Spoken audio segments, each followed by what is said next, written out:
السلام علیکم ورحمۃ اللہ وبرکاتہ۔ کیسے ہیں آپ لوگ؟ امید کرتی ہوں کہ آپ لوگ سب خیریت سے ہوں گے۔ میں بھی بالکل ٹھیک ہوں۔ تو چلیے آج کی حدیث شروع کرتے ہیں۔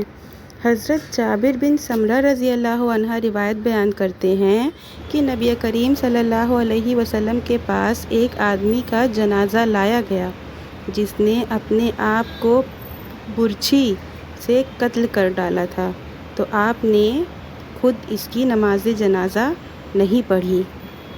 فوائد اس حدیث کے: مردے کی تجہیز و تکفین کا انتظام کرنا چاہیے۔ خودکشی سے کوسوں دور رہنا چاہیے۔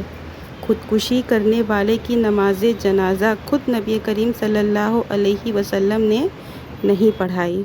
کسی بھی مسلم مردے کو بنا نماز جنازہ کے دفن نہیں کریں گے۔ صحابہ معصوم نہیں تھے۔ نبی کریم صلی اللہ علیہ وسلم علم غیب نہیں جانتے تھے۔ تو آج کی حدیث سے جو چیز ہمیں پتہ چلی، آج کل بہت سے نوجوان بہنیں اور بھائی ایسے ہوتے ہیں جو ذرا سے دقت تکلیف ہوتی ہے تو خود کو مارنے کی کوشش کرتے ہیں۔ ہمارے اسلام میں اس چیز کی اجازت بالکل نہیں دی گئی ہے۔ کبھی بھی اگر برا خیال آتا ہے تو اس کے لیے بہت سی دعائیں ہیں، آپ پڑھیے، اپنے من کو بدلیے، لیکن کبھی بھی خودکشی جیسا کام کرنے کی کوشش بھی نہ کریں۔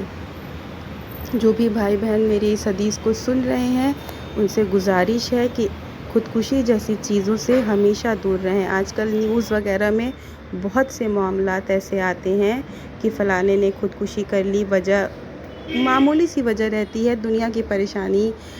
ہر چیز کا حل ہے۔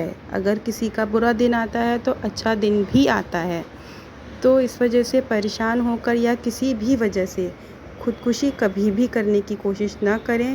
بتائیے، ایسے شخص کی نماز جنازہ خود نبی صلی اللہ علیہ وسلم نے نہیں پڑھائی تو کتنی غلط بات ہے جو ہم خود کی جان کو ہلاک کر لیتے ہیں۔